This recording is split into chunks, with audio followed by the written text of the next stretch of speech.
Në fëmijëri, ajo bëri një premtim me pafajësinë e dikujt që nuk e kupton kohën, por e ndjen fatin. Vite më vonë, ajo kthehet e vendosur duke trokitur në derën e një burri që kishte harruar si të jetonte. Ai nuk priste që një kujtim nga e kaluara të trondiste themelet e vetmisë së tij. Por aty, mes heshtjeve dhe kujtimeve, linte mundësia e një fillimi të ri.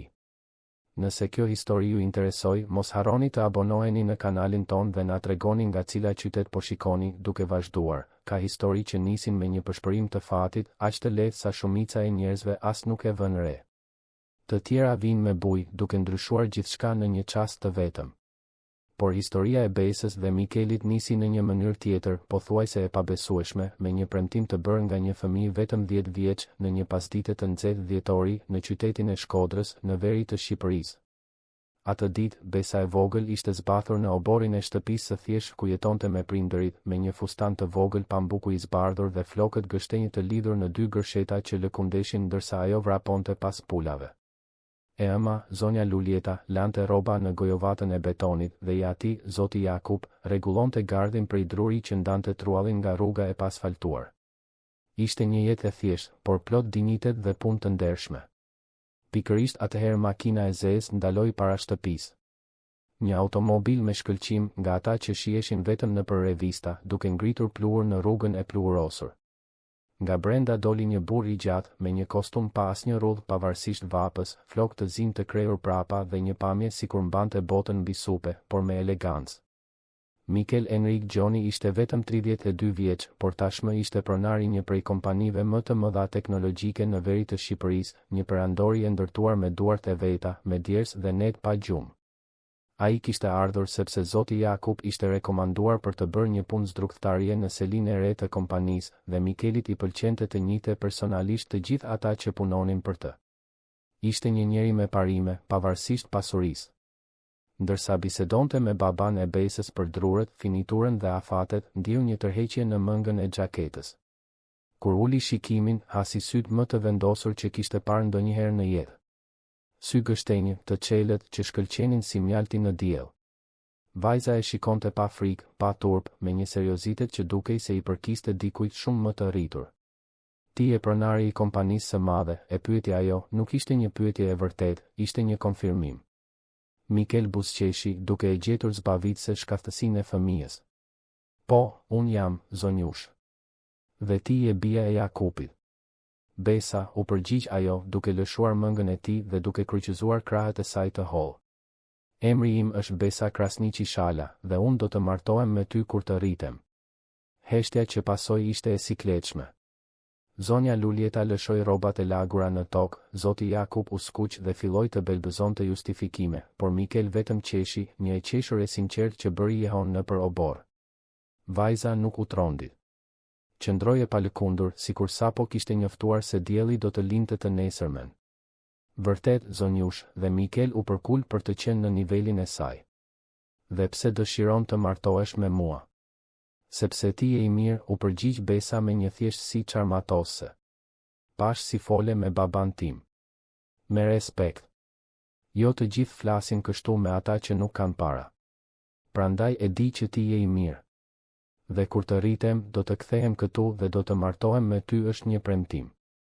Mikel mbeti pa fjalë. Kishte diçka te ai fëmijë, një bindje që nuk arrinte ta shpjegonte. Nuk ishte marrëzi fëmijërore, nuk ishte fantazi kote. Ishte një siguri e pastër, kristalore, e llojit që të rriturit e humbasin me kalimin e kohës. Ai i zgjati dorën, ashtu siç do të bënte me një partner biznesi. Atëherë u morëm vesh, Besa.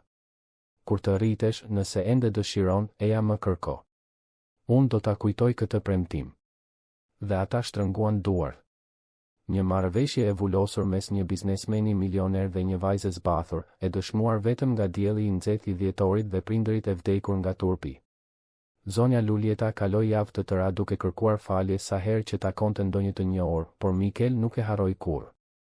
Sepse kishte diçka në atë takim, diçka që preku një pjesë të tij që as nuk e dinte se ekzistonte. 3 vjet më vonë, jeta e Mikelit ndryshoi plotësisht.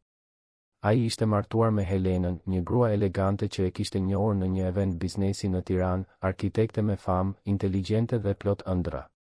Së bashku ndërtuan jo vetëm një jetë, por një shtëpi.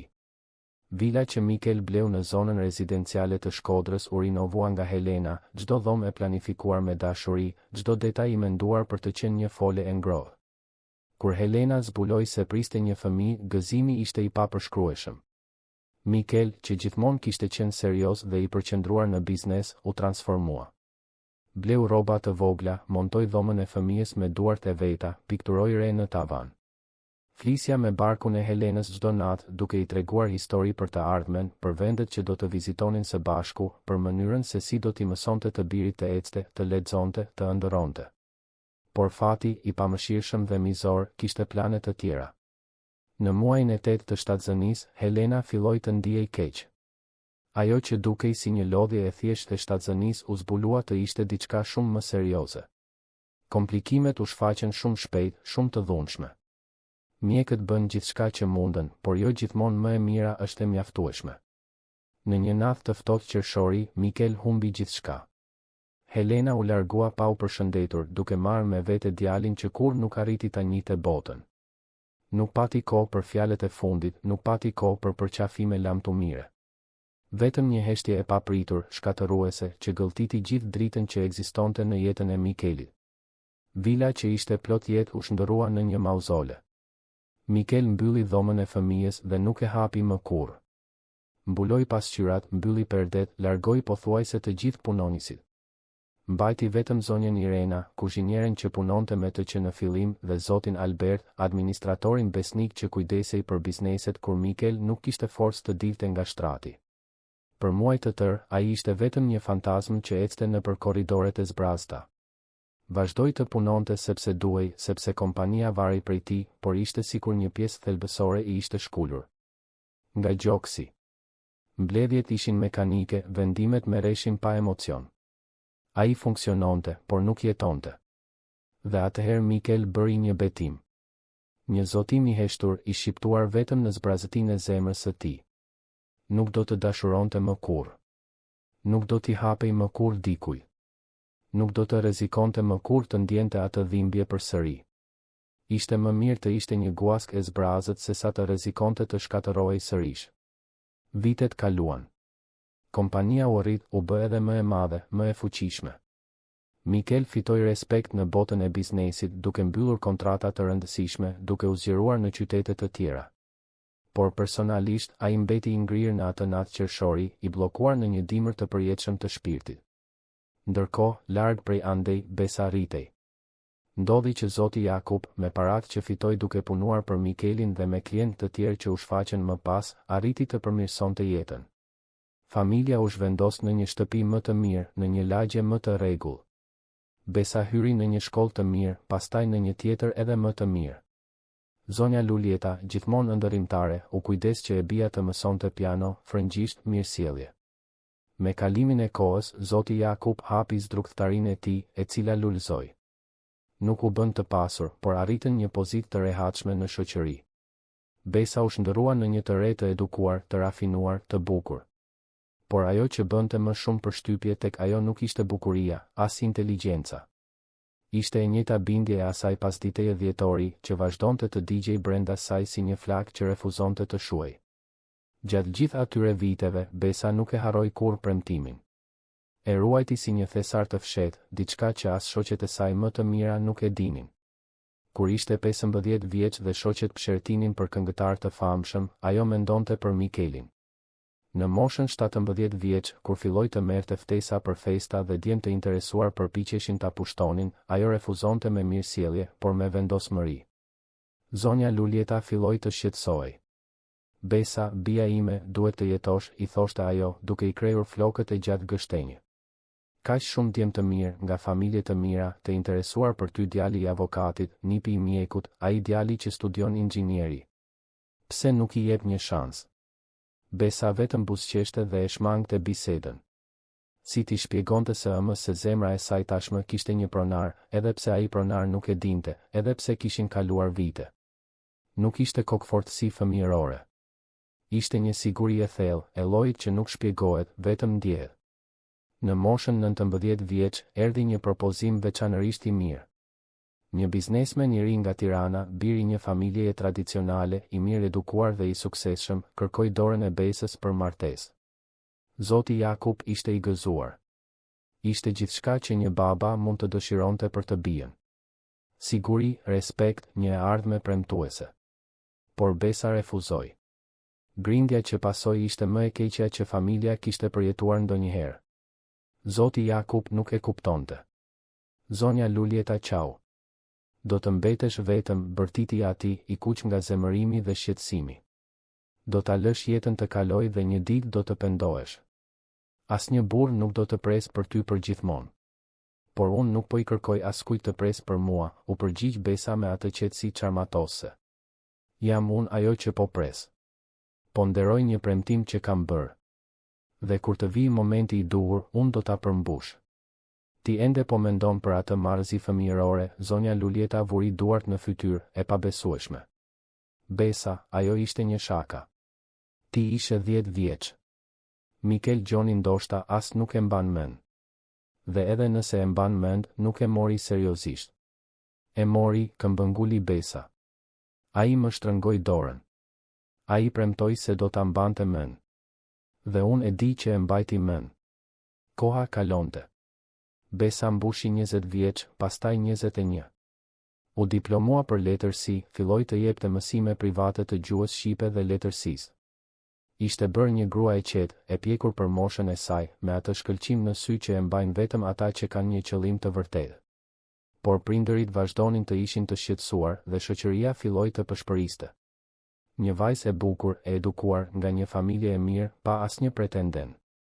Diçka duhet të ishte gabim. Ishte një natë prilli, pak pasi mbushi 21 vjeç, që Besa mori vendimin. Ishte ulur në verandën e shtëpisë së prindërve, duke parë yjet, kur ndjeu me qartësi absolute. Ishte koha. Jo sepse dikush e kishte thënë, jo sepse kishte një shenjë të jashtme. Thjesht sepse zemra e saj e dinte. Të nesërmen në mëngjes, ua njoftoi prindërve.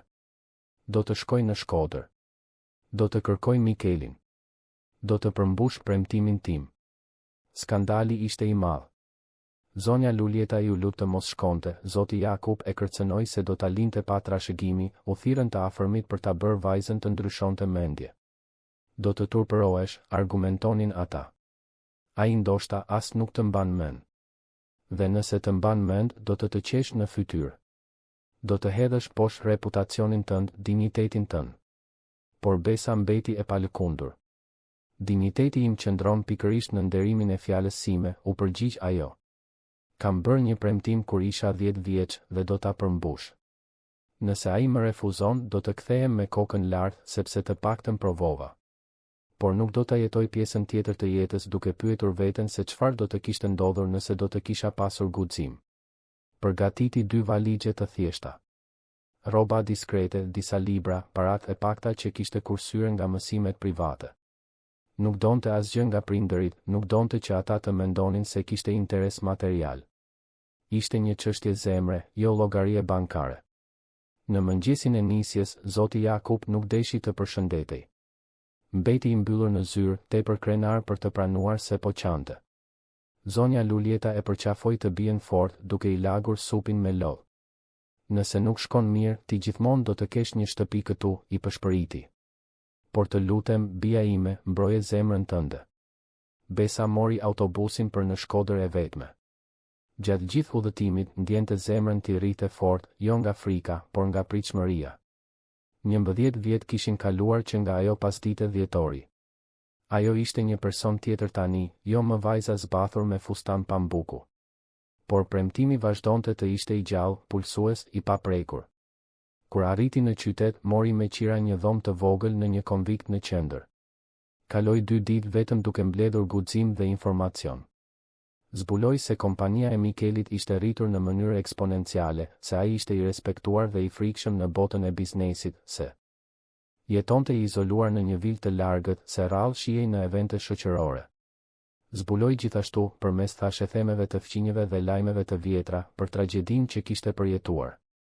Për Helenën dhe fëmijën që u larguan së bashku, për mënyrën se si Mikel ishte mbyllur ndaj botës pas kësaj. Besa ndjeu zemrën t'i shtrëngoi, jo nga dekurajimi, por nga mirëkuptimi. Më në fund kuptoi pse fati e kishte bërë të priste. Mikel kishte nevojë për kohë për të shëruar, ose të paktën për të mësuar të jetonte me plagët. Në pasditën e ditës së tretë, Besa veshi një fustan të thjeshtë blu të errët, i mblodhi flokët në një topuz të ulët dhe mori një taksi për në adresën që kishte gjetur. Vila ndodhej në një kompleks të mbyllur, larg qendrës, e rrethuar me kopshte dhe mure të larta. Roja te porta e shikoi me dyshim. Kam një çështje personale me zotin Mikel Gjoni, tha ajo, duke u përpjekur ta mbante zërin të qëndrueshëm. Ai e analizoi nga kokat e këmbët, duke dyshuar haptazi. Zoti Gjoni nuk pret vizita pa takim. Dhe zakonisht nuk pret vizita personale fare. Thuaj se Besa Krasniqi Shala ka ardhur të përmbush një premtim, u përgjigj ajo, me atë bindje që e mbante që fëmijë. Një premtim i bërë 11 vjet më parë. Ai do ta kujtoj. Roja hezitoi, por diçka në shikimin e vajzës e bëri të merrte telefonin. Bisedoi me zë të ulët, me dik nga shtëpia, duke shpjeguar situatën. Pati një pauzë të gjatë. Pastaj, për habin e tij, erdhi autorizimi. Porta u hap. Besa eci përgjatë rrugicës me gur deri te hyrja kryesore e vilës. Ishte një ndërtesë madhështore, por kishte diçka të braktisur në të, sikur i mungonte jeta. Kopshtet, megjithse të mirë mbajtura, dukeshin mekanike, pa dashuri. Dritaret ishin të mbyllura pavarësisht ditës së bukur. Dera u hap para se ajo të prekte zilen. Një zonjë me flokë të thinjur, me fytyrë të dashur por të lodhur, u shfaq. Zonja Irena, kuzhinierja. Ti je vajza e premtimit, tha ajo, nuk ishte pyetje. Hyr. Ai është në bibliotekë. Besa hyri. Brendësia e vilës ishte luksoze, por e ftohtë. Mobilje të shtrenjta, vepra arti në mure, gjithçka e patëmet dhe pa shpirt. Ishte si një muze, jo një shtëpi. Zonja Irena e udhëhoqi përmes një korridori të gjatë deri te një derë masive prej druri. Ai është aty, i përshpëriti kuzhinierja. Dhe vajz, ajo i vuri dorën në krah Besës, ki durim me të. Ka shumë kohë që askush nuk ka arritur të prek zemrën e atij burri. Besa mori frym thellë dhe trokiti në derë. Një zë i thellë, i lodhur, e urdhëroi të hynte. Ajo rrotulloi dorezën dhe hyri në bibliotekë. Mikel ishte me shpinë, duke parë nga dritarja, me duart në xhepat e pantallonave. Ishte 43 vjeç tani, flokët ende të zinj, por me disa fije të argjenta në tëmtha, supet e gjera por pak të kërrusura, sikur mbante një peshk të padukshme. Kur u kthye, Besa ndjeu goditjen. Sytë e tij ishin të njëjtët, të zinj dhe të thellë, por në ta kishte një trishtim aq të madh sa pothuajse mund ta prekje. Fytyra kishte rrudha që nuk duhej të ishin aty ende, shenja të netëve pa gjumë dhe ditëve pa buzëqeshje. Ai e shikoi pa shprehje, duke u përpjekur të përpunonte. U ktheve, tha ai më në fund, zëri pa emocion. Besa, apo jo? Erdha të përmbush premtimin tim, u përgjigj ajo, me zë të qëndrueshëm pavarësisht zemrës që i rrite fort. Mikel bëri disa hapa drejt saj, duke i studiuar fytyrën. Sytë e tij u zgjeruan pak, njoja duke u shfaqur ngadalë. Je rritur, murmuriti. Nuk je më vajza zbathur e oborrit. Nuk jam, konfirmoi Besa. Por premtimi mbetet i njëjtë. Një heshtje e rëndë mbushi bibliotekën. Mikel kaloi dorën nëpër fytyrë, sikur ishte tepër i lodhur për atë bisedë. Besa, filloi ai, me një butësi të dhimbshme, ajo ka ndodhur shumë kohë më parë. Ti ishe një fëmijë. Nuk mund ta kesh marrë seriozisht gjithë këto vite. Por e mora, ajo bëri një hap përpara. E mora seriozisht çdo ditë. Kam refuzuar pretendent të tjerë. Kam pritur. Sepse një premtim është një premtim, dhe unë nuk e jap fjalën time lehtë. Ti nuk më njeh, kundërshtoi Mikel, zëri duke u bërë më i ashpër. Nuk di asgjë për mua. Nuk e di çfarë kam kaluar, në çfarë jam shndërruar. Nuk jam burri që ke imagjinuar në kokën tënde fëmijërore. Atëherë më lër të njoh, u përgjigj Besa thjesht. Më lër të qëndroj. Dhe kështu, në atë moment të tensionuar në bibliotekën e heshtur, premtimi një pasditeje dhjetori filloi të përmbushej. Jo me gëzim të menjëhershëm, jo me përqafime dhe deklarata. Por me një fillim hezitues, të vështirë, të ngarkuar me dhimbje të kaluar dhe pasiguri të ardhshme. Mikel nuk e dëboi. Dhe Besa nuk u tërhoq. që nga ajo ditë jeta në vil filloi të ndryshonte shumë ngadalë, si akulli që shkrin në diellin e ndrojtur të pranverës. Mikel nuk e dinte saktësisht se çfarë të bënte me situatën. Një pjesë e tij donte ta dëbonte Besën, të mbronte atë që kishte mbetur nga zemra e tij e thyer, të mbante muret që i kishte ndërtuar me aq kujdes. Por një pjesë tjetër, një pjesë që ai mendonte se kishte vdekur vite më parë, ndjente diçka ndryshe. Ndoshta ishte kuriozitet. Ndoshta ishte vetmi e maskuar si mirësjellje. Ose ndoshta, thellë, ai me të vërtet e kujtonte premtimin dhe bindjen e asaj vajze zbathur. Mund të qëndrosh, tha ai më në fund, fjalët duke dalë me vështirësi. Kemi dhoma miq. Zonja Irena do të përgatis një për ty, por dua ta bëj të qartë, Besa, ai e shikoi me ata sy të zinj dhe të lodhur, mos prit asgjë nga unë. Nuk jam burri që ke njohur 11 vjet më parë. Dhe nuk e di nëse do të jem ndonjëherë përsëri. Nuk po të kërkoj të jesh, u përgjigj ajo me butësi. Vetëm po kërkoj një shans për të qenë këtu. Pjesën tjetër do ta tregoj koha. Ditët e para ishin të çuditshme, të ngarkuara me heshtje të rënda dhe ndërveprime minimale. Besën e vendosën në një dhomë në katin e dytë, të gjerë dhe të dekoruar mirë, por qartësisht të papërdorur prej vitesh. Dritaret shinin nga kopshtet e pasme dhe ajo kalonte orë të tëra duke parë jashtë, duke vëzhguar zogjt, duke menduar, duke planifikuar hapat e saj të ardhshëm. Zonja Irena ishte aleatja e parë. Kuzhinierja, e cila punonte për Mikelin prej më shumë se 15 vjetësh, e kishte parë shefin e saj në momentet e tij më të mira dhe më të këqija. E kishte parë burrin e dashuruar që Mikel ishte me Helenën, e kishte parë baban e ankthshëm që priste djalin, dhe kishte parë rënojën në të cilën ai u shndërrua më pas. Më shumë se punonise, zonja Irena ndihej si një nënë e shqetësuar për një djalë që nuk dinte më si të jetonte. Në mëngjesin e parë, Besa zbriti herët në kuzhinë dhe gjeti zonjën Irena duke përgatitur kafe. Mund të ndihmoj, pyeti ajo, dhe shpreha e habitur e kuzhinieres ishte e menjëhershme. Mysafirët zakonisht nuk vinë në kuzhinë, vajzë. Por Besa tashmë po lante duart në lavaman. Nuk jam vetëm një mysafire, zonja Irena. Dhe nuk kam ndërmend të trajtohem si e tillë. Të dyja punuan krah për krah atë mëngjes. Besa ndihmoi në përgatitjen e bukës, në prerjen e frutave, në rregullimin e tryezës së mëngjesit. Ndërsa punonin, zonja Irena fliste. Tregoi se si shtëpia kishte pasur jetë më parë, se si Helena i mbushte ambientet me lule të freskëta, se si Mikel zakonisht fishkëllente ndërsa punonte në zyrë, se si gjithçka ndryshoi në atë natë të tmerrshme qershori. Ai e mbylli zemrën, vajzë, tha zonja Irena, me lot në sy. Dhe nuk e fajsoj. Dhimbjen që kaloi nuk ja uroi askujt.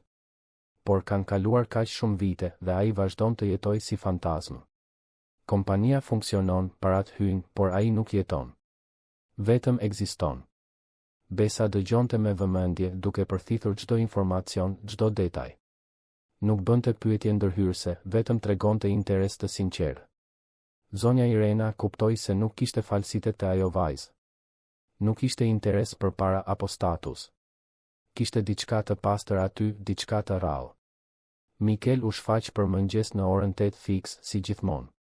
Kishte veshur një kostum të errët, kravatë të patëmet, çantë ekzekutive në dorë.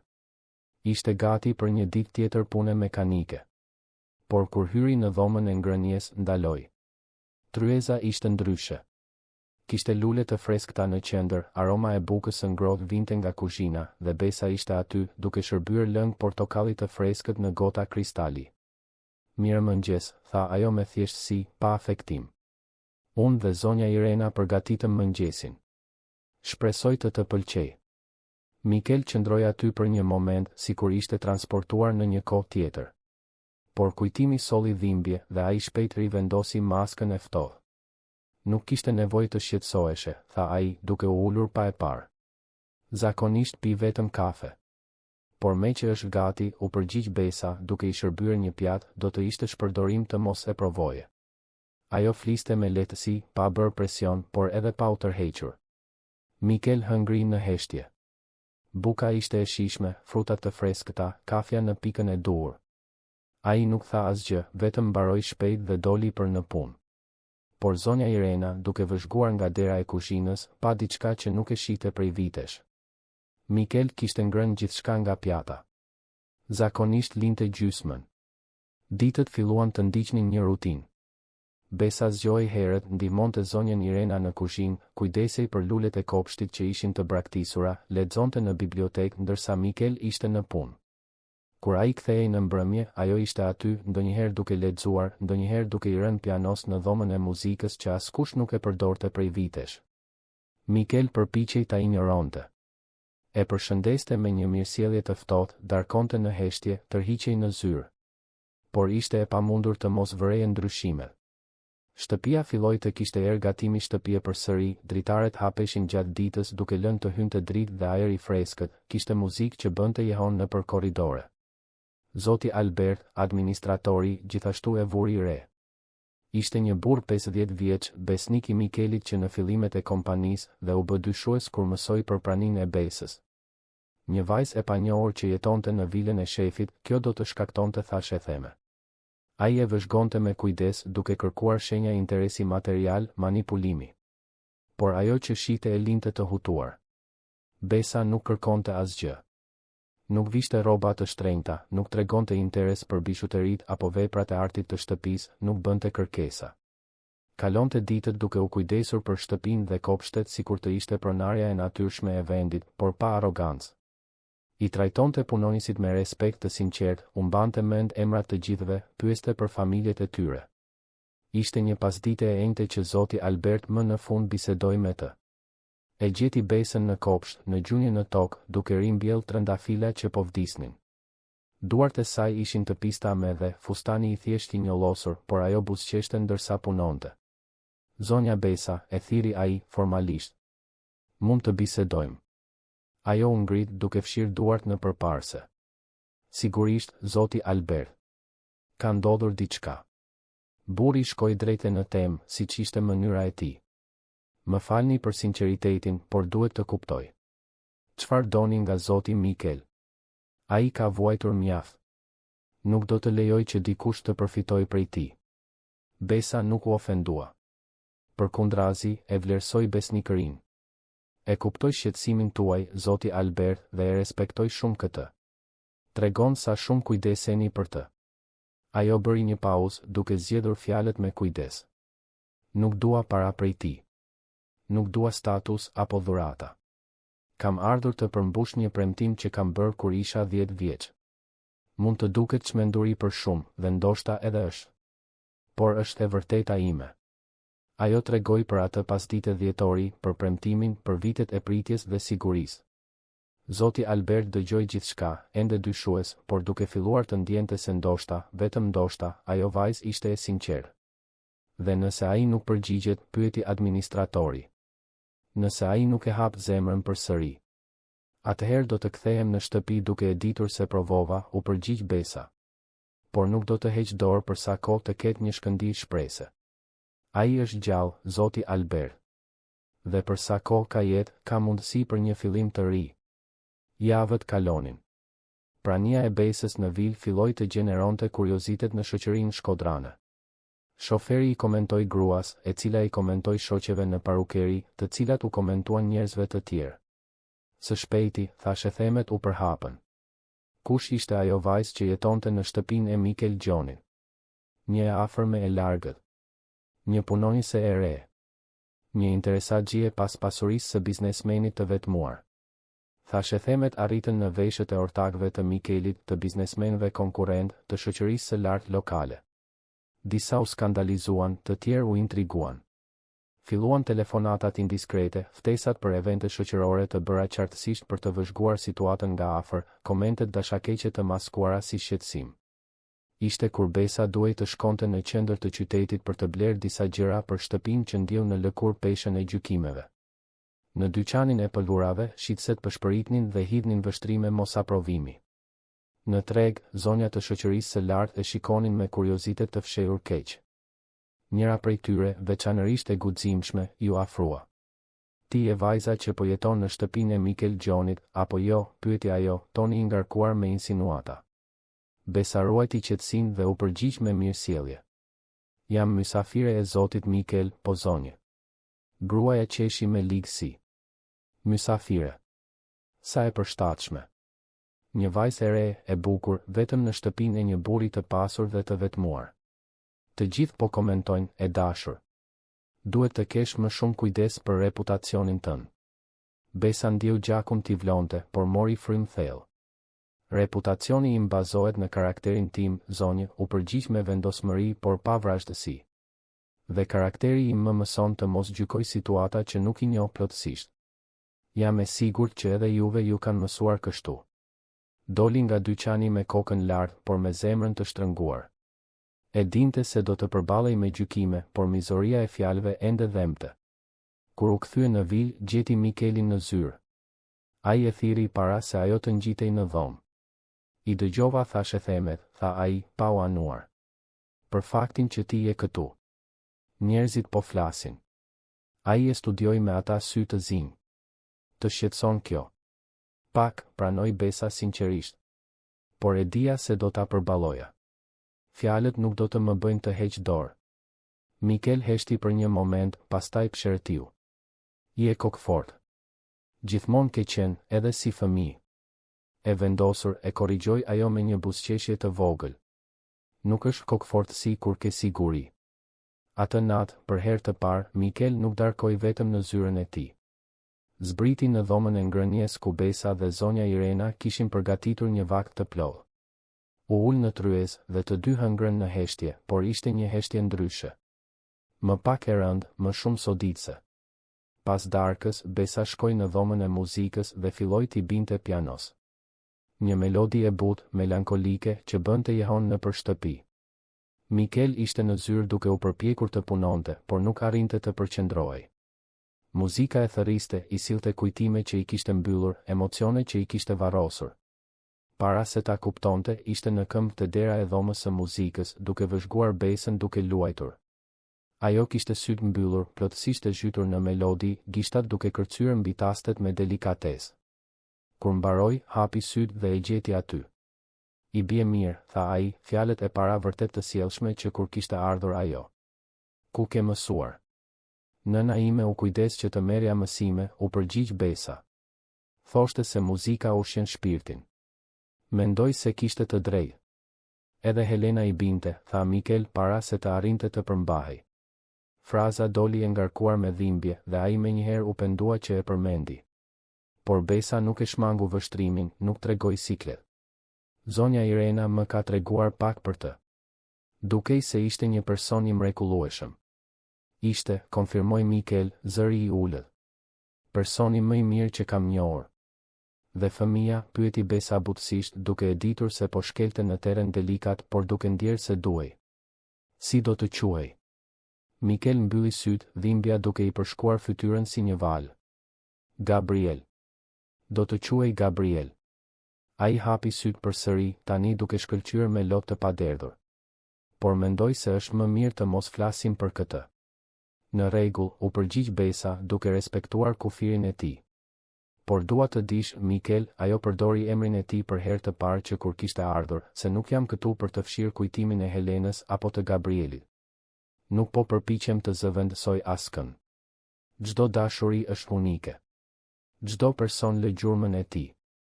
Unë vetëm po ofroj mundësinë e një kapitulli të ri. Jo duke fshirë të mëparshmin, por duke filluar një të ri. Mikel e shikoi për një moment të gjatë. Kishte diçka te ajo vajzë, një mençuri që nuk përputhej me moshën, një durim që ai nuk e meritonte. Je shumë e re për të folur kështu, tha ai më në fund. Ndoshta, ajo buzëqeshi lehtë. Ose ndoshta thjesht besoj se zemra e njeriut ka aftësi të pafundme për të dashuruar, nëse e lejon veten. Ajo bisedë shënoi një ndryshim. Subtil, pothuajse i padukshëm, por real. Mikel filloi të darkonte në dhomën e ngrënies rregullisht. Ndonjëherë bisedonin për çështje neutrale, motin, lajmet, librat. Herë të tjera hanin në heshtje, por ishte një heshtje shoqëruese tani, jo armiqësore. Zonja Irena vëzhgonte gjithçka me zemrën plot shpresë. Shite shefin të buzëqeshte lehtë kur Besa tregonte ndonjë histori qesharake nga fëmijëria. E shite të ishte i vëmendshëm kur ajo lexonte në bibliotekë.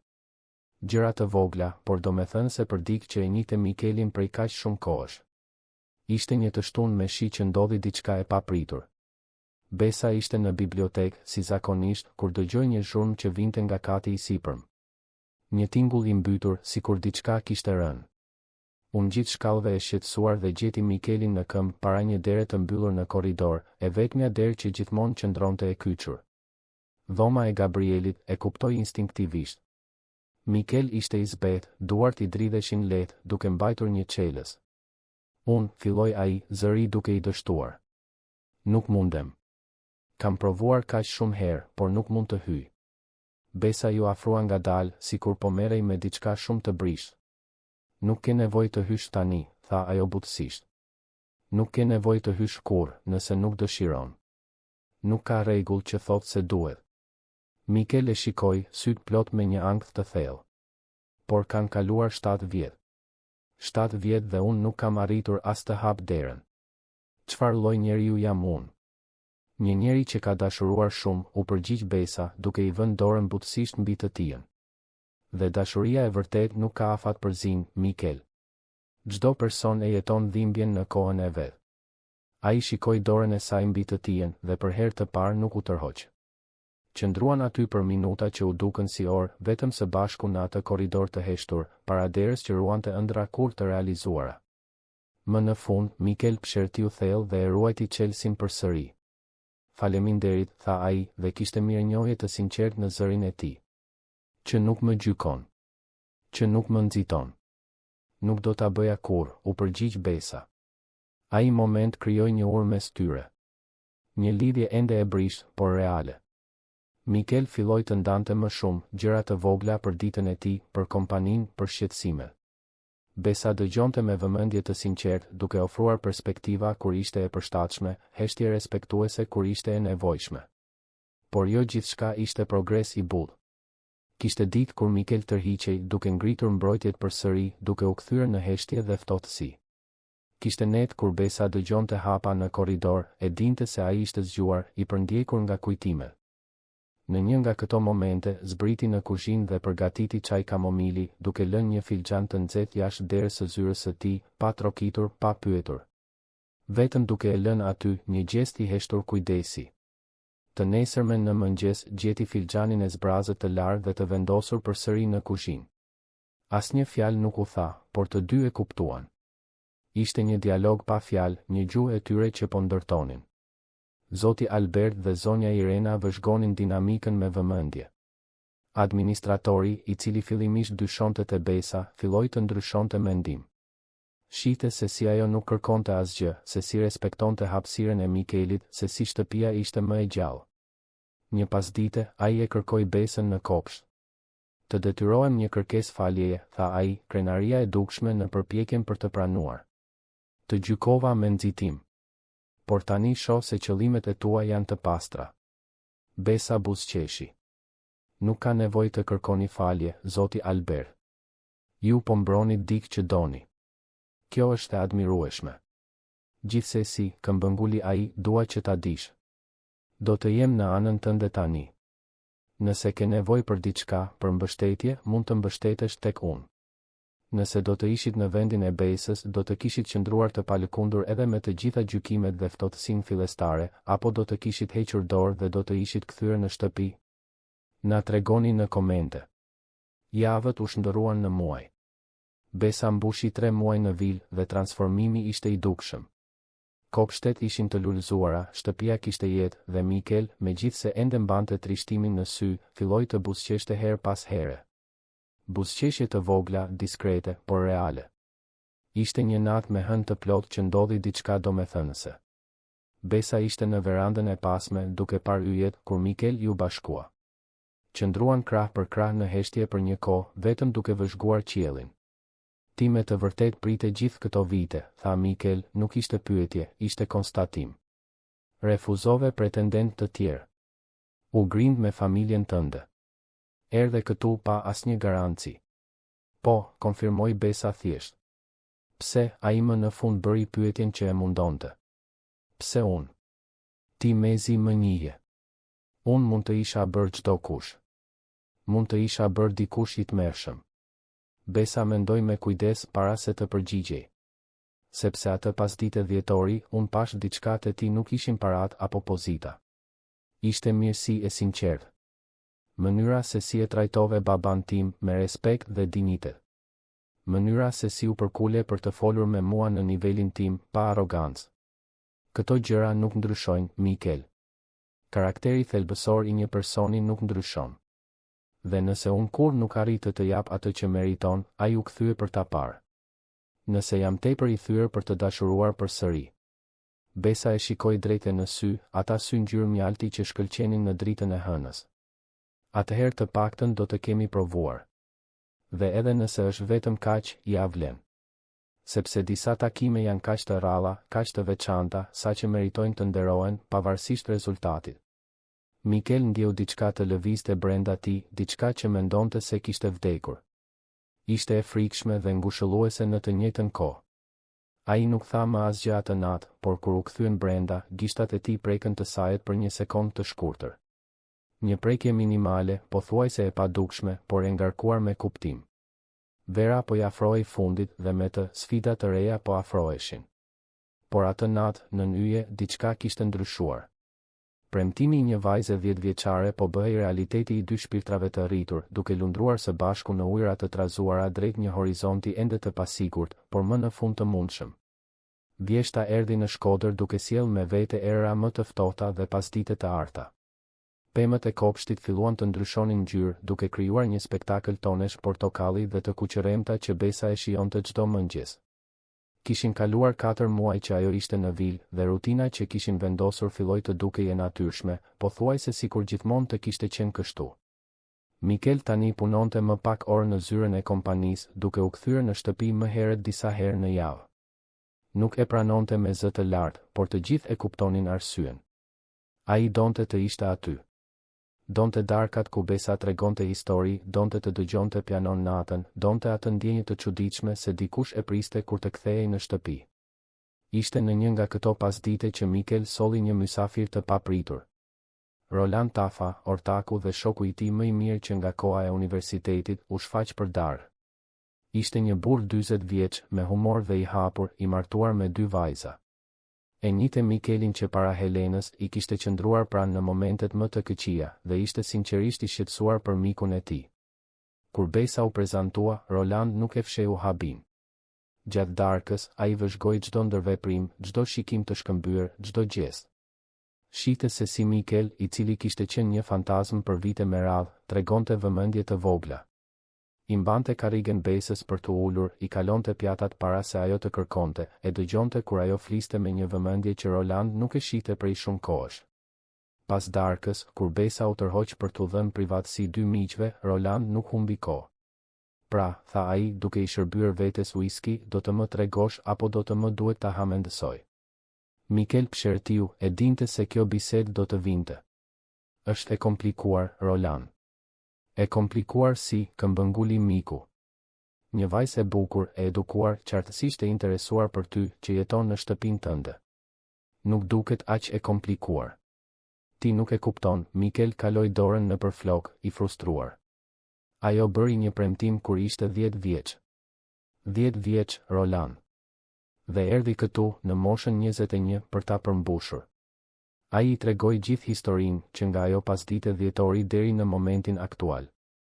Roland dëgjoi gjithçka në heshtje, duke përpunuar. Kur Mikel mbaroi, ai piu një glënik të gjatë whisky para se të fliste. Dhe ti ndjen diçka për të. Mikel vonoi të përgjigjej. Po luftonte me veten, me frikën, me fajin, me konfuzionin e emocioneve që Besa zgjonte tek ai. Nuk e di çfarë ndjej, pranoi më në fund. Ka ditë që dua ta dëboj sepse është më e sigurt. Ditë të tjera, ideja që ajo të largohet më tmerron.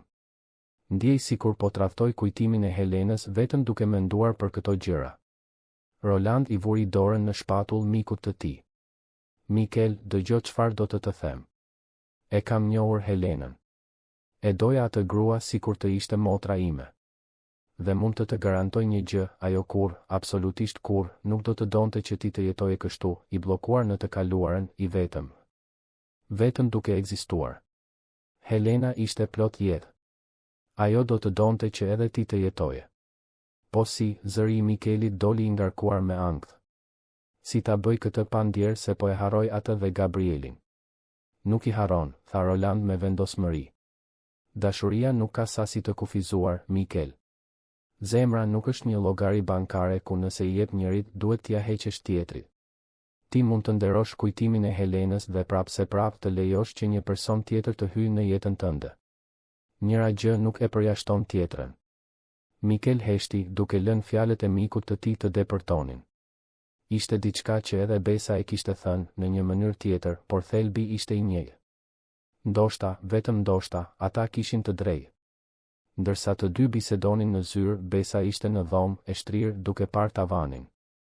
Gjithashtu mendonte për situatën për 4 muajt që kishin kaluar. Kishte progres, po. Mikel nuk ishte më ai burr plotësisht i mbyllur që ajo gjeti ditën e parë.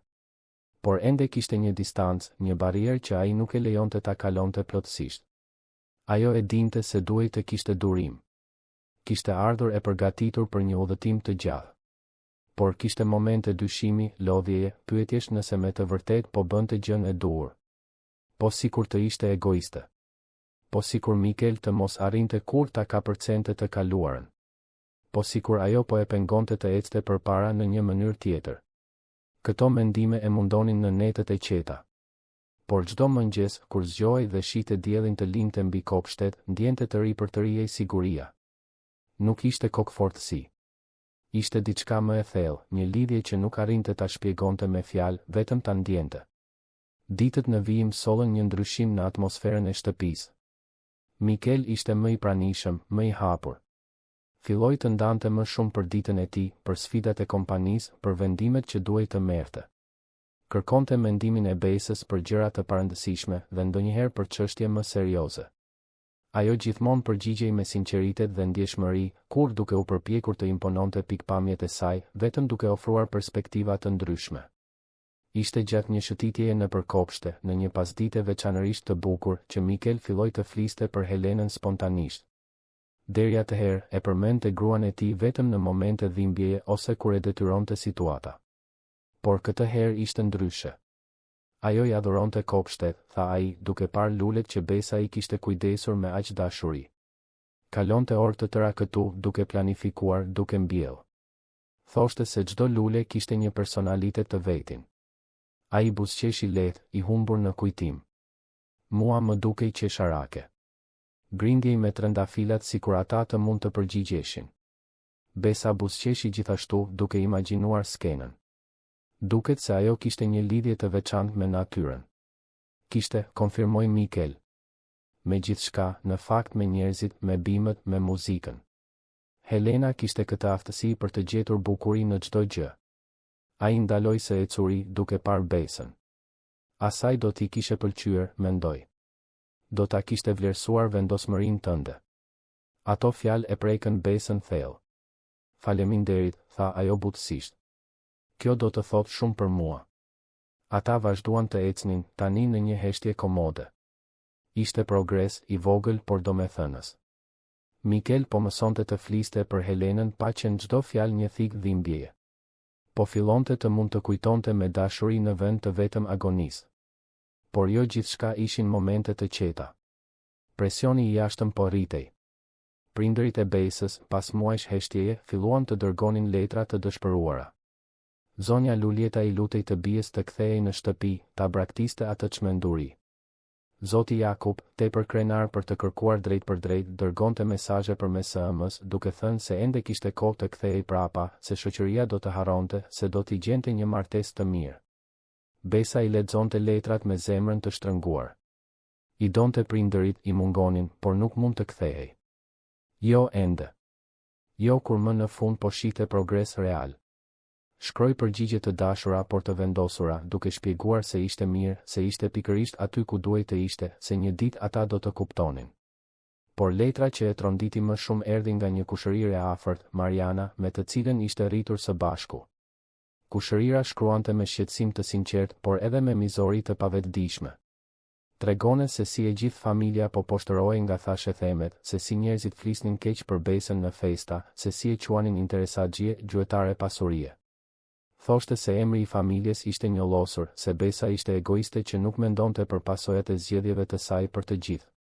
Kur mbaroi se lexuari letrën, Besa ndjeu lotët t'i rridhnin nëpër fytyrë. Jo për atë që thoshin për të, por për dhimbjen që po i shkaktonte familjes. Nuk e kishte menduar këtë, se si zgjedhjet e saj do të ndikonin tek të tjerët. Ishte aq e përqendruar në përmbushjen e premtimit të saj saqë nuk e konsideroi çmimin që do të paguanin jo vetëm ajo, por edhe prindërit e saj. Kështu e gjeti Mikel, ulur në stolin e kopshtit, duke qarë në heshtje, letra e zhubravitur në duar. Ai ju afrua ngadalë, për herë të parë pa hezitim. U ul pranë saj dhe, pas një momenti heshtjeje, e pyeti se çfarë kishte ndodhur. Besa i tregoi gjithçka. Për thashe themet, për poshtërimin e familjes, për gjykimet e shoqërisë. Dhe për herë të parë që kur kishte ardhur, pranoi dyshimet e saj. Ndonjëherë pyes veten nëse po tregohem egoiste, tha ajo, zëri i mbytur. Nëse erdha këtu duke menduar vetëm për atë që doja unë, pa marrë parasysh ndikimin tek të tjerët. Prindërit e mi nuk e meritojnë të kalojnë nëpër këtë. Mikel heshti për një moment të gjatë, duke përpunuar. Pastaj bëri diçka që i habiti të dy. I mori dorën në të tijën. Nuk ishte një gjest romantik, por ngushëllimi i sinqert. Ti nuk je egoiste, Besa, tha ai me bindje. Ti je personi më pak egoist që njoh. Erdhe këtu pa kërkuar asgjë. Kujdesesh për këtë shtëpi, për mua, pa pritur mirënjohje. Nëse ka diçka që ti nuk je, është egoiste. Por familja ime, filloi ajo, por Mikel e ndërpreu.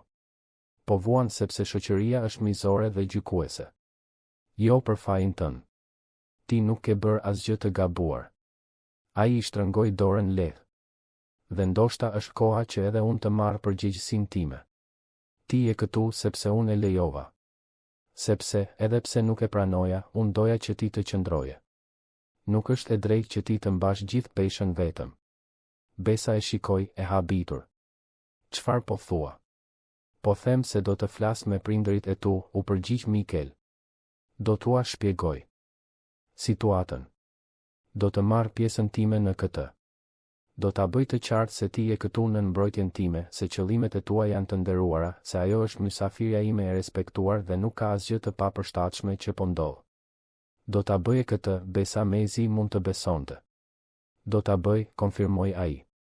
Sepse është gjëja e duhur. Dhe sepse ai hezitoi duke zgjedhur fjalët me kujdes, sepse ti meriton që dikush të mbrojë në të njëjtën mënyrë siç më ke mbrojtur ti mua gjatë këtyre muajve. Në atë moment, diçka ndryshoi përfundimisht. Nuk ishte një deklaratë dashurie, nuk ishin fjalë romantike. Por ishte një njohje. Mikel po pranonte, ndoshta për herë të parë, se Besa ishte bërë e rëndësishme për të. Se ajo nuk ishte vetëm një prani e toleruar, por dikush që ai me të vërtet donte ta mbronte. Në ditët në vijim, Mikel e përmbushi premtimin. I ftoi prindërit e Besës të vinin në Shkodër, të vizitonin vilën, të bisedonin.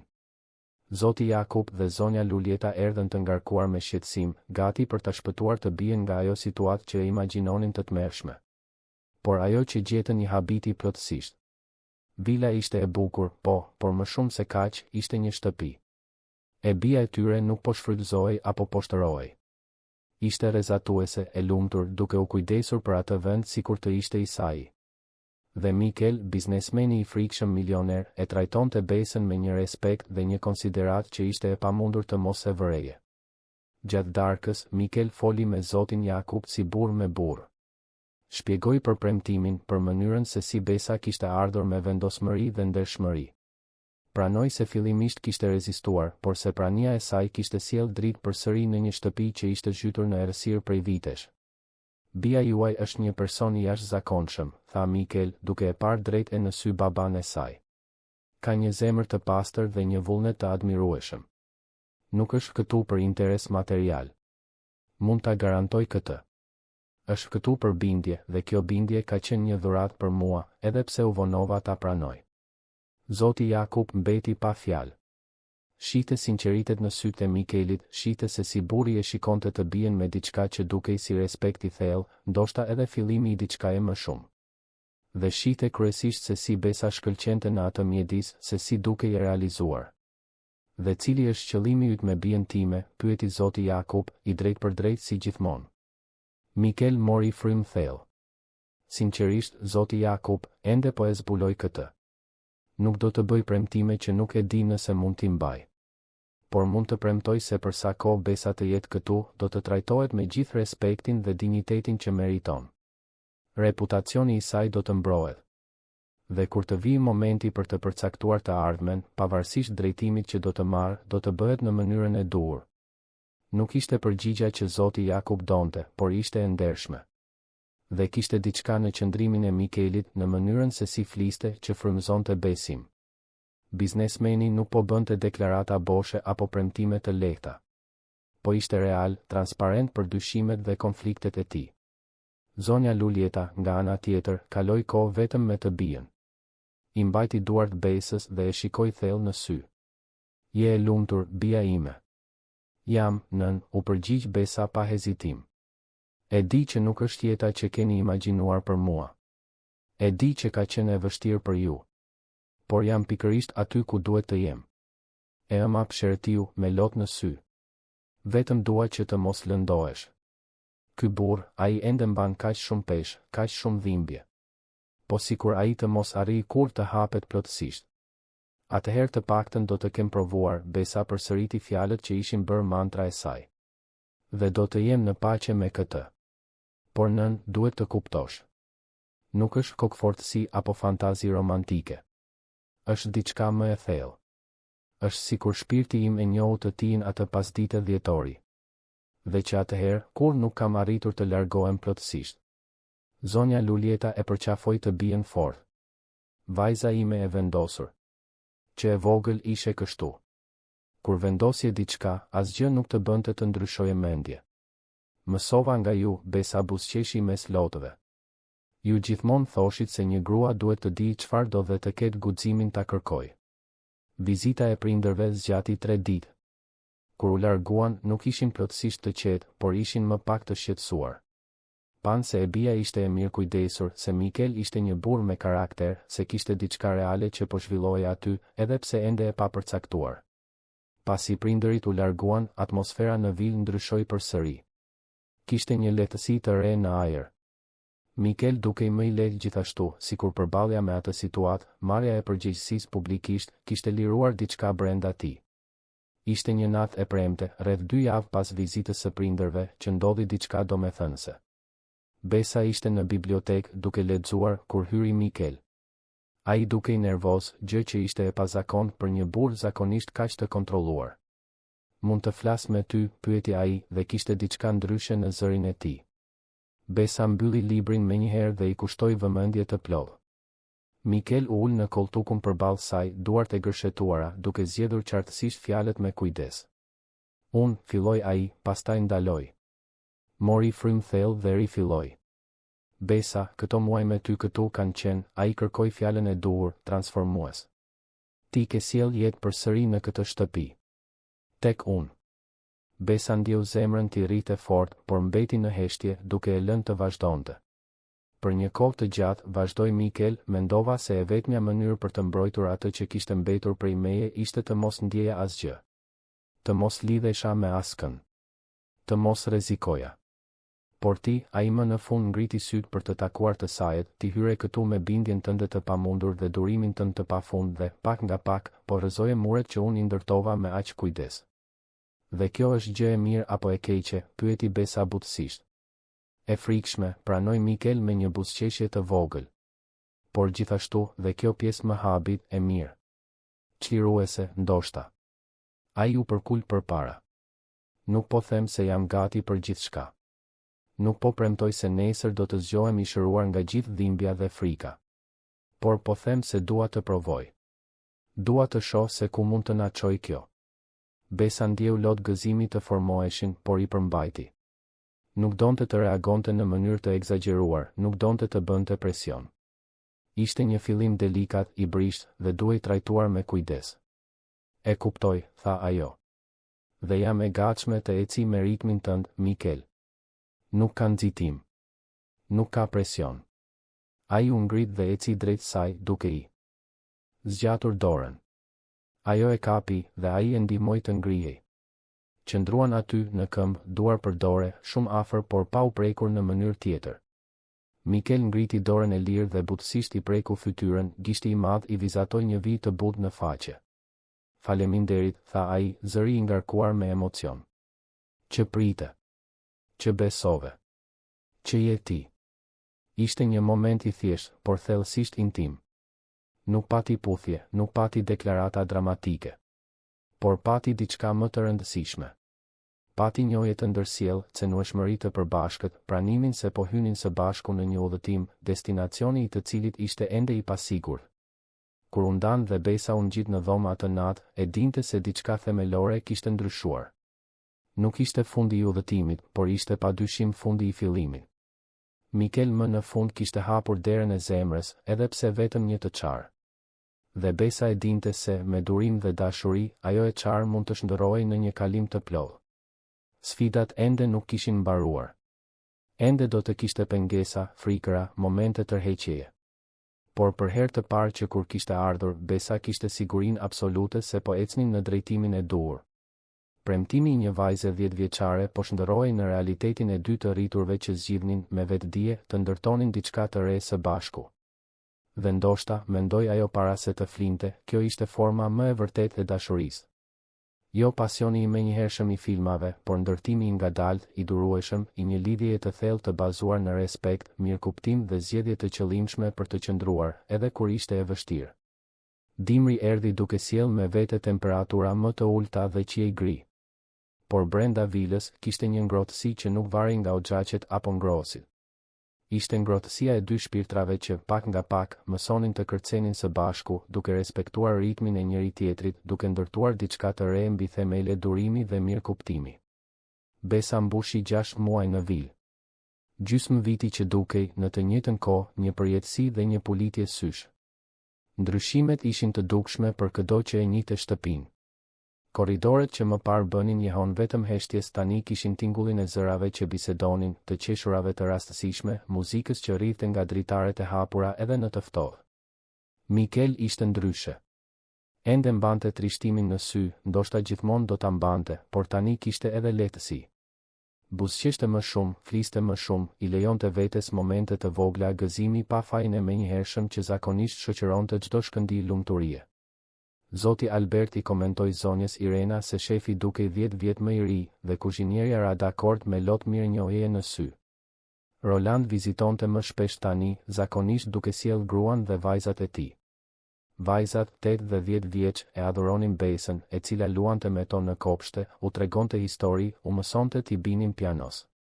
Të shikoje Besën me fëmijët zgjonte tek Mikel ndjenja komplekse, një përzierje dhimbjeje për kujtimin e djalit që kur nuk e njohu dhe shprese për mundësitë e ardhshme që filloi të shite. Ishte një pasdite korriku, veçanërisht e ftohtë, që ndodhi diçka që Mikel e kishte shtyrë prej muajsh. Ai ishte në korridorin e katit të dytë, në këmbë para asaj dere të kyçur, çelësi në dorë duke i dridhur lehtë.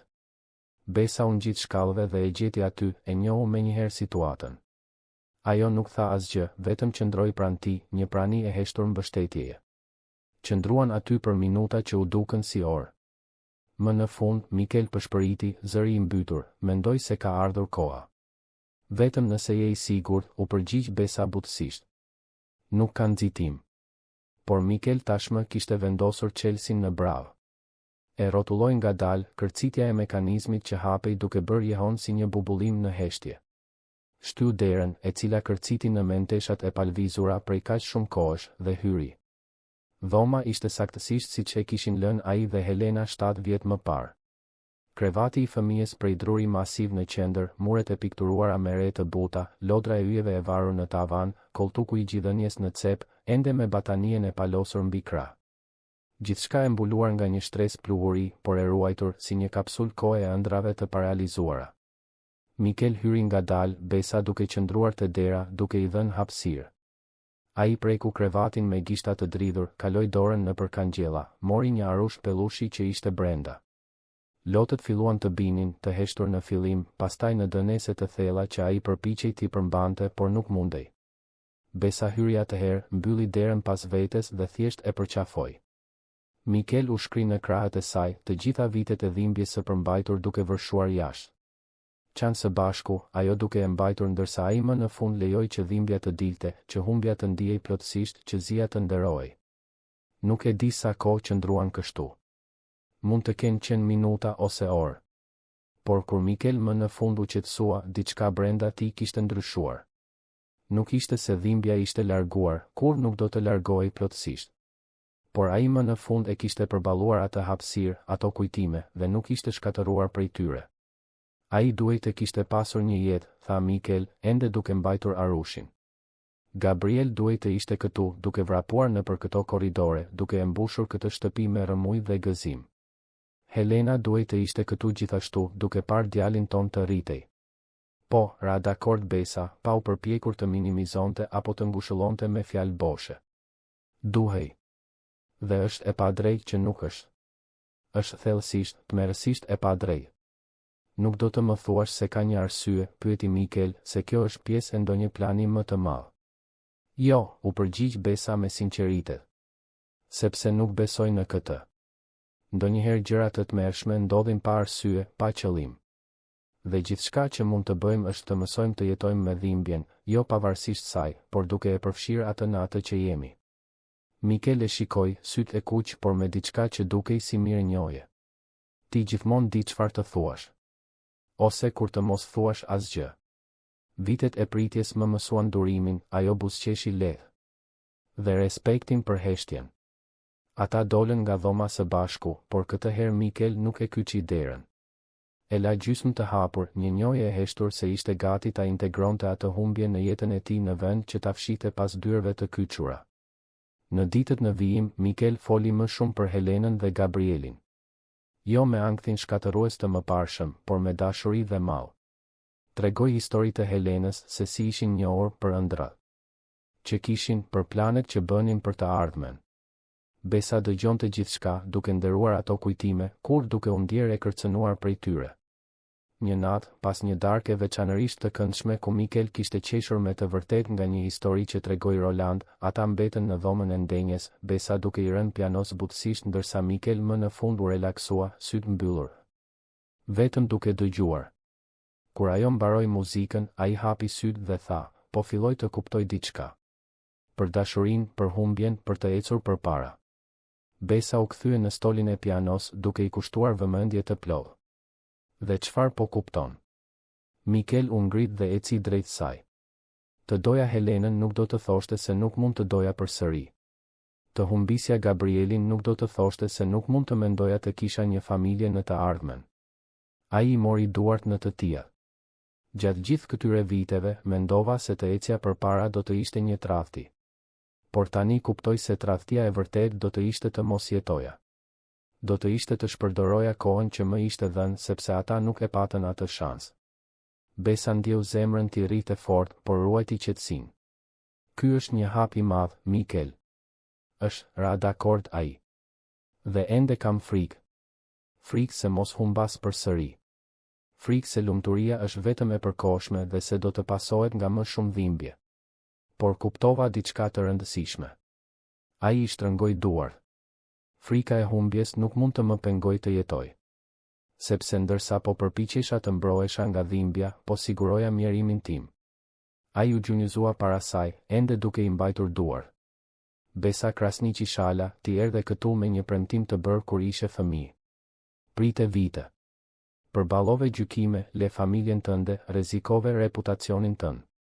Nuk e bëre këtë përpara apo pozil. E bëre sepse pe diçka tek unë atë pasdite dhjetori që unë vet e kisha harruar se ekzistonte. Mikel, pëshpëriti Besa, lotët duke filluar të binin. Ti më ktheve jetën, vazhdoi ai, zëri i mbytur.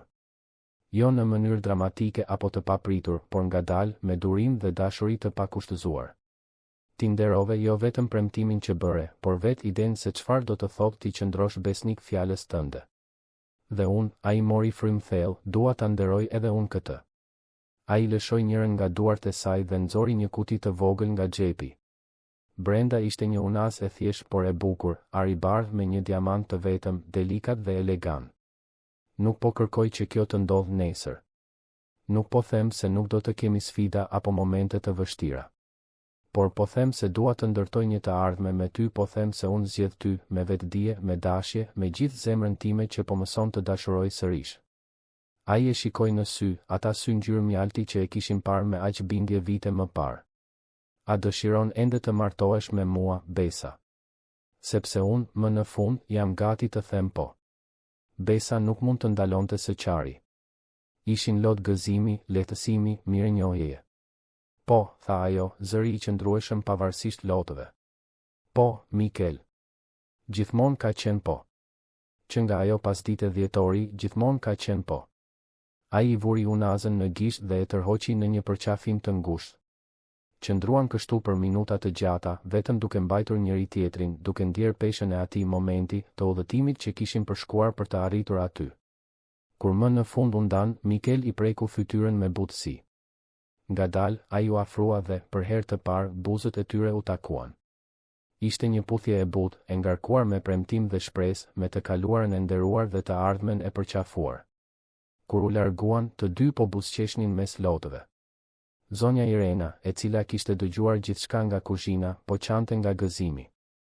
Zoti Albert, kur u informua të nesërmen, e përqafoi Mikelin për herë të parë në të gjitha vitet që punonin së bashku, duke thënë, më në fund, shef. Më në fund po jeton përsëri. Lajmi i fejesës u përhap shpejt. Disa në shoqërinë shkodrane ende murmuritnin, por tani kishte më pak helm në fjalë. Në fund të fundit ishte e vështirë të vijej në dyshim një dashuri që ishte ndërtuar me aq durim, aq dukshëm e bazuar në diçka më të thellë se interesi material. Prindërit e Besës erdhën për vizitë përsëri dhe këtë herë zoti Jakub e përqafoi Mikelin si dhëndër. Zonja Luljeta qau nga gëzimi, duke thënë se gjithmonë e kishte ditur se e bia kishte të drejtë, edhe kur ajo vetë dyshonte. Familja, më në fund, gjeti paqe me vendimin e Besës. Mikel u kujdes të bënte gjithçka në mënyrën e duhur. Kërkoi formalisht dorën e Besës nga prindërit, planifikoi një martesë që do të ishte e thjeshtë por domethënëse, përfshiu njerëzit që i donin më shumë në përgatitje. Ishte gjatë këtyre përgatitjeve që ndodhi diçka e papritur. Mikel, i cili nuk hynte në dhomën e Gabrielit që nga ajo ditë me Besën, u kthye atje vetëm. Qëndroi në qendër të hapësirës duke parë përreth dhe më në fund arriti të buzëqeshte mes lotëve. Do të provoj përsëri, i përshpëriti djalit që kur nuk e njohu. Do të provoj të kem një familje. Dhe nëse një ditë kemi fëmijë, ata do të dinë për ty dhe për Helenën. Do të dinë se dashuria që ekziston këtu nuk filloi me ta, por u zgjerua për t'i përfshirë ata. Ti gjithmonë do të jesh djali im i parë, Gabriel. Gjithmonë. Doli nga dhoma më i lehtë. Nuk ishte harres, ishte integrim. Ishte lejimi që e kaluara të ishte pjesë e historisë, por jo të diktonte gjithë narrativën. Dasma u zhvillua në tetor, pothuajse një vit pasi Besa kishte ardhur në vil. Ishte një ceremoni intime, vetëm familja e afërt dhe miqtë e dashur. Vendi i zgjedhur ishte vetë kopshti i vilës, mes luleve që Besa i kishte kujdesur me aq dashuri. Kur Besa zbriti përgjatë korridorit të luleve natyrale, me një fustan të thjeshtë por të bukur, Mikel ndjeu zemrën t'i mbushej. Aty vinte vajza që kishte bërë një premtim të pamundur, tani një grua që kishte përmbushur çdo fjalë. Aty vinte personi që i kishte kthyer jetën, që kishte pritur me durim ndërsa ai mësonte të jetonte përsëri. Betimet që shkëmbyen ishin të thjeshta por të thella. Mikel premtoi të nderonte jo vetëm Besën, por edhe udhëtimin që kishin përshkuar. Premtoi se kur nuk do të harronte atë që ajo kishte bërë për të, durimin dhe dashurinë e pakushtëzuar që kishte treguar. Besa premtoi të vazhdonte të ishte shoqja e durueshme, por edhe ta sfidonte të jetonte plotësisht, të mos fshihej pas frikërave. Roland, si kumbar, bëri një dolli emocionuese. Foli se si e kishte parë Mikelin të vdiste përse gjalli pas tragjedisë dhe se si e kishte parë Besën ta sillte atë fjalë përsëri në jetë, hap pas hapi, ditë pas dite. Ju kam njohur të dy kur ishit në vende shumë të ndryshme, tha ai.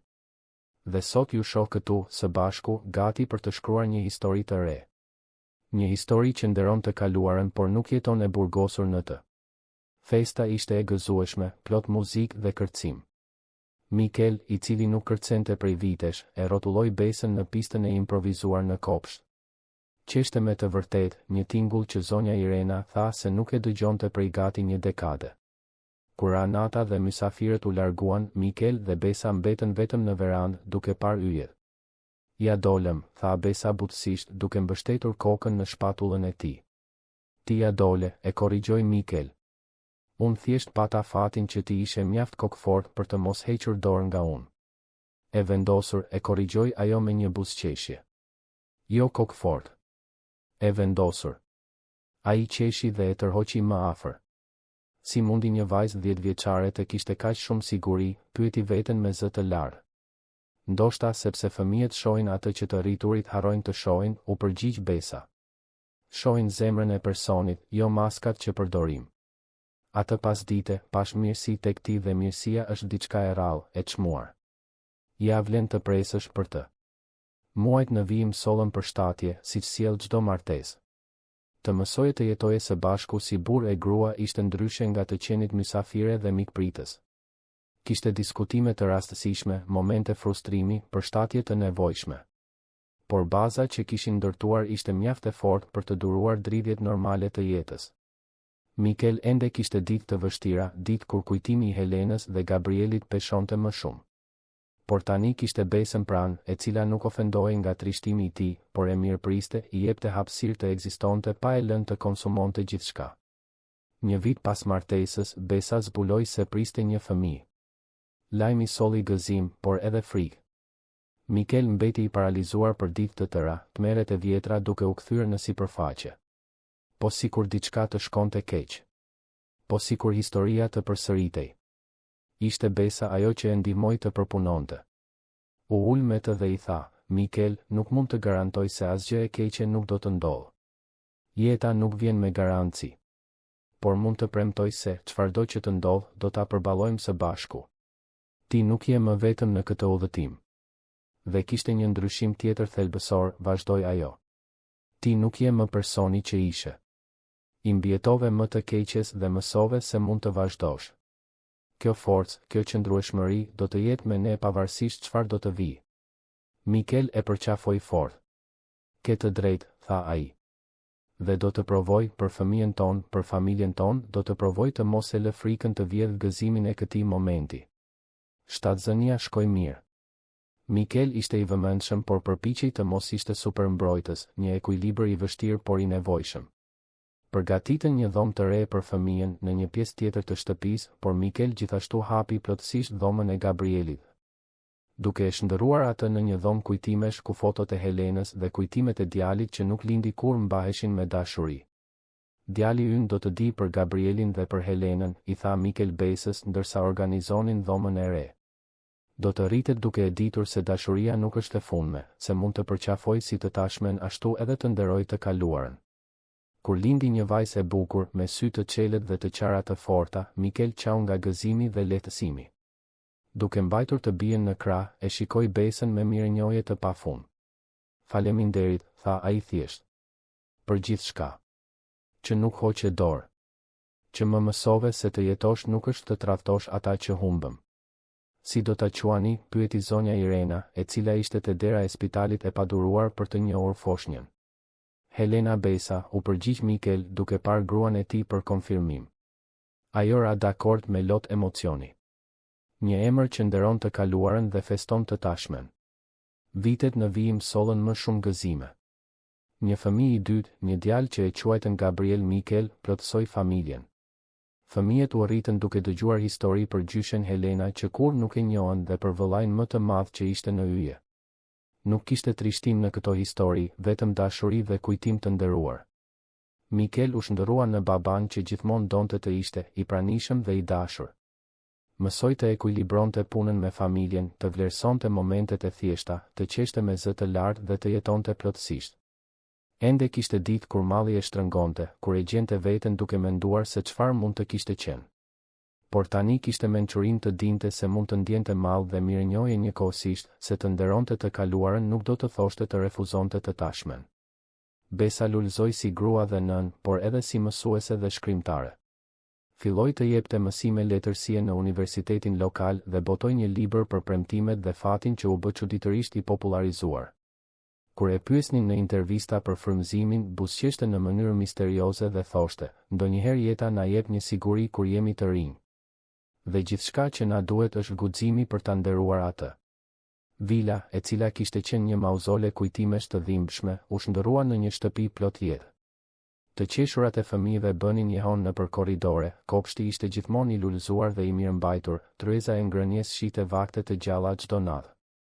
Zonja Irena dhe zoti Albert mbetën, tani si pjesë e familjes së zgjeruar, dëshmitar krenar të transformimit që kishim parë.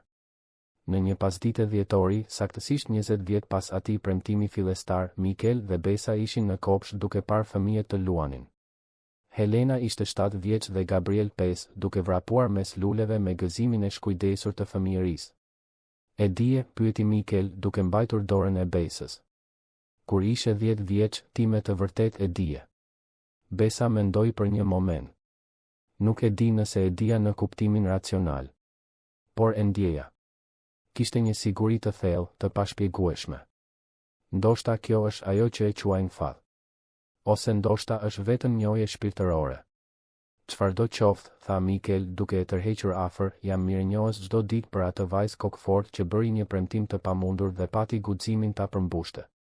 E vendosur, e korrigjoi ajo edhe një herë, duke qeshur.